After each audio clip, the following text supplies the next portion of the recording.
بسم اللہ الرحمن الرحیم نحمدہ ونصلی علی رسولہ الکریم۔ الحمدللہ، اللہ رب العزت کا شکر ہے کہ اللہ رب العزت نے ہمیں باجماعت باوقت نماز پڑھنے کی اپنی مسجد میں توفیق عطا فرمائی۔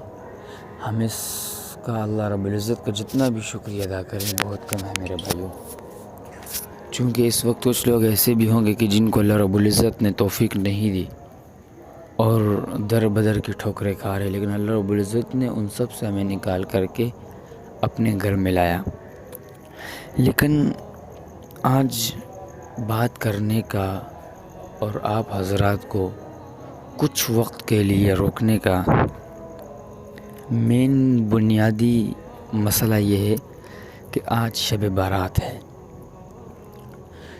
چنانچہ اللہ رب العزت نے دنوں میں سے بھی، راتوں میں سے بھی، مہینوں میں سے بھی کچھ راتوں کو اللہ رب العزت نے فوقیت دی ہے، افضلیت دی ہے، کچھ دنوں کو اللہ رب العزت نے فوقیت دی ہے، اور اس کے ساتھ ساتھ مہینوں کو بھی اللہ رب العزت نے فوقیت دی ہے۔ مثال کے طور پر اللہ رب العزت نے دنوں کو کس طرح فوقیت دی؟ جمعہ کا دن ہے، سید الایام ہے، اس دن اعمال جو ہیں جو بندہ کرتا ہے تو اس کی افضلیت بھی زیادہ ہوتی ہے۔ مہینوں میں سے رمضان کا مہینہ ہے، اس میں جتنے اعمال کریں گے بڑھ چڑھ کے ان کا ثواب ہوگا۔ اور راتوں میں سے لیلۃ القدر کی رات ہو گئی، شب برات کی رات ہو گئی۔ اس طرح کی راتوں کو اللہ رب العزت نے فوقیت دی ہے، اور اس طرح کے راتوں میں اور اس طرح کے ایام میں اعمال کرنے والے ان اعمالوں کو زیادہ بڑھا چڑھا کر پیش کیا جاتا ہے۔ لیکن یہ کیوں کیا؟ یہاں پر سوال پیدا ہوتا ہے کہ اللہ رب العزت نے مہینوں میں سے ایک مہینے کو فوقیت دی ہے، راتوں میں سے بھی کچھ راتوں کو افضلیت دی ہے، دنوں میں سے بھی ایک دن کو افضلیت دی ہے، اس لیے کہ اللہ رب العزت چاہتے ہیں کہ میرا ہر بندہ جہنم سے بچ کر جنت میں جانے والا بن جائے۔ میرے بھائیوں، جنت میں جانے والا بن جائے، کہ تاکہ کوئی اس کا ایک عمل ہو کہ جس کی وجہ سے میں اس کو جہنم سے بچا کر کے جنت میں لے کے جاؤں۔ یہ اللہ رب العزت چاہتے ہیں۔ میرے نبی علیہ الصلوۃ والسلام جب اس دنیا میں آئے، ان کا بھی مین مقصد، ہر انبیاء کا مطلوب یہ تھا کہ ایک اللہ کی ماننے والے بن جائیں اور ایک اللہ کی ماننے والے بن جائیں اور جہنم سے بچ کر جنت میں جانے والے بن جائیں۔ لیکن جنہوں نے مانا وہ کامیاب ہو گئے، بامراد ہو گئے، جنہوں نے نہیں مانا وہ اللہ کے عذاب میں گرفت ہو گئے، وہ اللہ کے عذاب نے ان کو اپنی لپٹ میں لے لیا۔ تو اس لیے میں یہ عرض کر رہا تھا کہ اللہ رب العزت بہانہ ڈھونڈتے ہیں کہ میرا بندہ کیسے جنت میں جانے والا بن جائے۔ لیکن اگر دوسری طرف آج ہم اپنے معاشرے میں دیکھیں، ہمارے معاشرے میں کیا ہو رہا ہے؟ ایسے دنوں میں، ایسی راتوں میں میرے بھائیو، ابھی بھی آپ دیکھ رہے ہیں کہ کیسے پٹاخوں کی آواز آ رہی ہے، استغفر اللہ استغفر اللہ استغفر اللہ۔ تو اللہ کا عذاب نہیں آئے گا تو اور کیا آئے گا؟ کہ اللہ رب العزت نے یہ رات ہمیں اسی لیے دی تھی؟ اللہ رب العزت نے تو اس لیے دی تھی کہ اپنے آپ کو بخشواؤ، مانگو، جو مانگنا چاہتے ہو مانگو۔ لیکن افسوس، تو میرے بھائیو، یہ جو آوازیں آ رہی ہیں، خرافات اور رسومات کی آوازیں جو آ رہی ہیں، یہ آوازیں شالاتیف سے نہیں آ رہی میرے بھائیو، یہ ہمارے عبداللہ گھوٹ سے آ رہی ہیں۔ باہر کا کوئی نہیں آیا میرے بھائی، ہمارے گھر کے بچوں کی یہی عادت ہے میرے بھائیو۔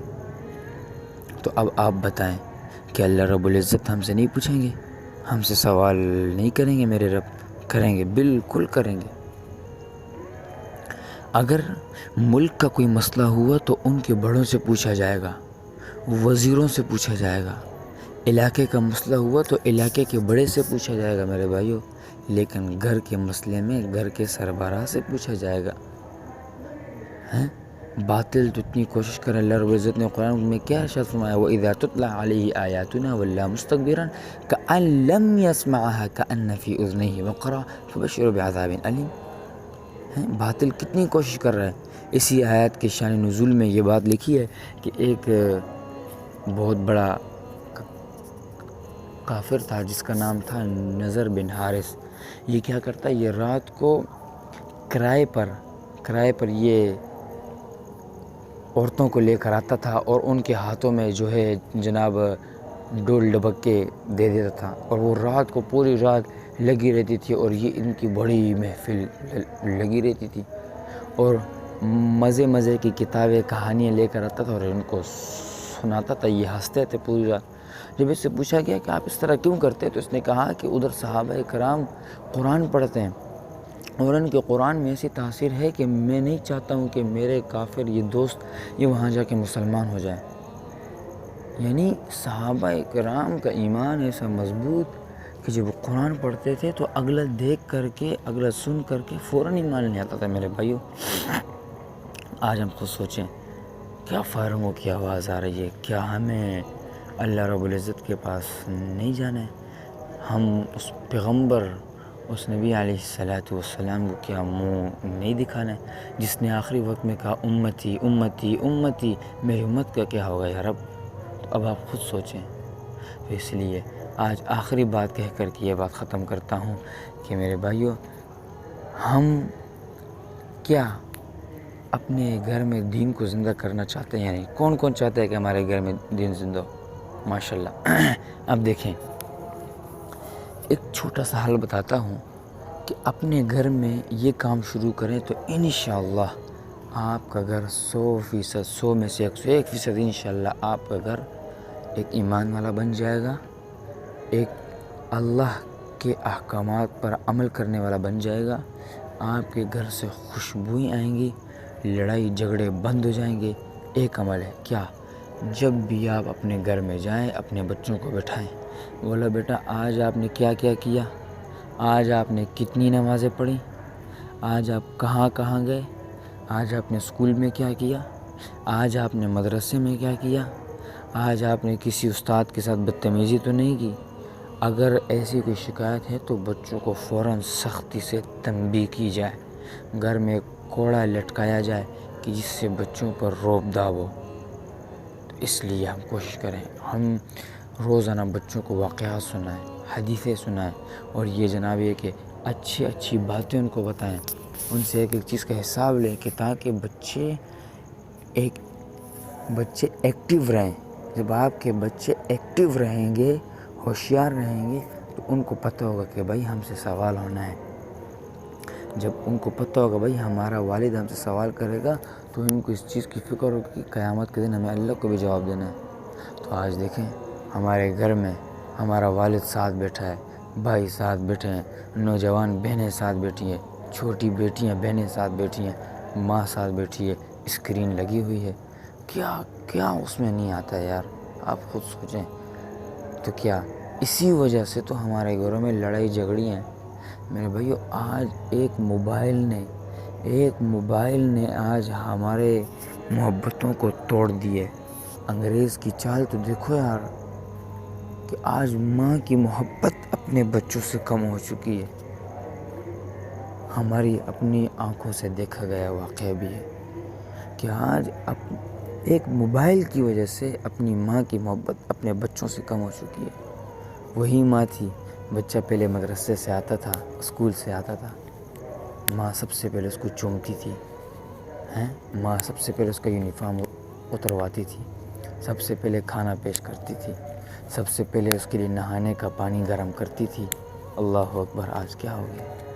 آج ماں الگ کمرے میں بیٹھی ہے، بیٹا آتا ہے ایسے سلام نہیں ہو سکتا. کیا موبائل وجہ، اس کی موبائل وجہ.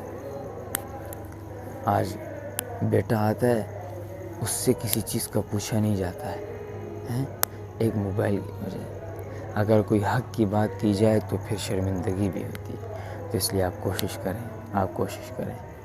ہمارے ہاں بیانات تقریباً ہوتے رہتے. ہمارے والد محترم شیخ، کئی علماء کو یہاں بلایا ہے. کتنے علماء آپ گواہ ہیں اس چیز کے. جو عالم باہر سے کراچی آتا ہے، میرے والد کی یہ کوشش ہوتی ہے کہ وہ عالم سب سے پہلے ہماری ادھر مینار والی مسجد میں آئے اور لوگوں کو جمع کیا جائے، لوگوں کو بتایا جائے، اعلان کیا جائے.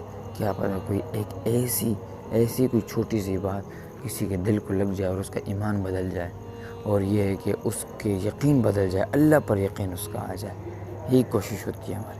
تو اس لیے ہم سب ساتھی کوشش کریں، ہم سب ساتھی، ہم یہاں دن رات بیٹھے رہتے ہیں، اپنے آپ کو ہم نے وقف کیا آپ لوگوں کے لیے۔ آپ جب بھی ہے قرآن سیکھیں، جو چیز نماز کے مسائل، قیامت کے دن یہ عذر نہیں ہوگا، قیامت کے دن یہ عذر نہیں ہوگا۔ آپ کو ایک بات بتاؤں، اگر کوئی بندہ پہاڑی کی چوٹی پر بھی ہے، کنارے پر بھی ہے، اور اس تک دین کا پیغام نہیں پہنچا اور وہ اسی حال میں مر گیا، کل قیامت کے دن یہ بندہ جہنم میں جائے گا۔ کیوں؟ اس لیے کیا وہ آسمان کو نہیں دیکھتا، گرمی سردی کو وہ نہیں دیکھتا، دن رات کو وہ نہیں دیکھتا، سورج نکلتے ہیں نہیں دیکھتا، رات کو کروڑوں ستارے نکلتے ہیں، کیا وہ نہیں دیکھتا؟ بارش آتی ہے جاتی ہے وہ نہیں دیکھتا، بادل آتے ہیں جاتے ہیں وہ نہیں دیکھتا، آسمان سے بجلی کڑکتی ہے وہ نہیں دیکھتا، موت ہو رہی ہیں وہ نہیں دیکھتا، زندہ ہو رہے ہیں وہ نہیں دیکھتا، ہر کام ہو رہا ہے وہ دیکھ رہا ہے۔ تو کیا اس کو اس بات پر یقین آنا چاہیے کہ بھائی اس سب کام کرنے والا کوئی نہ کوئی ذات تو ہے، اگر اس پر ایمان ہے تو ٹھیک ہے، نہیں تو بندہ خسارے میں۔ تو اس لیے ہم سب ساتھی کوشش کریں کہ ہم خود بھی 100% دین والے بن جائیں، اوروں کو ہی بنا دیں۔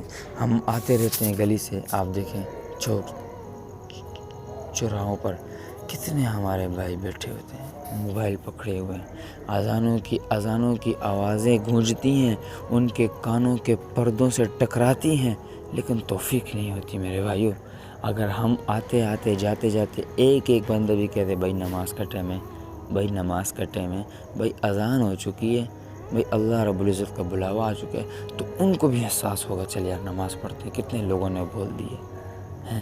تو ہم اس چیز کا کوشش کریں میرے بھائیوں، ہم اس چیز کی کوشش کریں۔ اللہ رب العزت نے کیا فرمایا فرشتوں کو، چلو بھائی اس بستی کو الٹ دو، عذاب دو اس بستی کو۔ فرشتے آئے تو کیا کہا، یا اللہ اس میں تو ایسا بندہ بھی ہے کہ جس نے پلک جھپکتے گناہ نہیں کیا، یا اللہ۔ اللہ نے فرمایا سب سے پہلے اس کو غرق کرو۔ فرمایا کیوں؟ ہاں اس لیے کہ یہ خود ہی جنت میں جا رہے ہیں، اوروں کی اس کو فکر ہی نہیں ہے، خود ہی عبادت کر رہے ہیں، اوروں کی نہیں فکر کیا۔ تو اب آپ خود بتائیں، ہم تو آتے ہیں نماز کے لیے، کیا ہم اور اپنے بھائیوں کو بتاتے ہیں ہمارے گھر میں مستورات ہیں کیا وہ نمازیں پڑھتی ہیں، ہمارے گھر میں بچے ہیں کیا وہ نمازیں پڑھتے ہیں؟ اللہ اکبر، اس چیز کا تو آج ہم نے سوچا ہی نہیں ہے۔ تو اس لیے ہم ان سب باتوں کی کوشش کریں، اللہ رب العزت ہمیں ان باتوں پر عمل کرنے کی توفیق عطا فرمائے ہے، اور ان باتوں کو آگے تک پہنچانے کی توفیق عطا فرمائے۔ الحمدللہ رب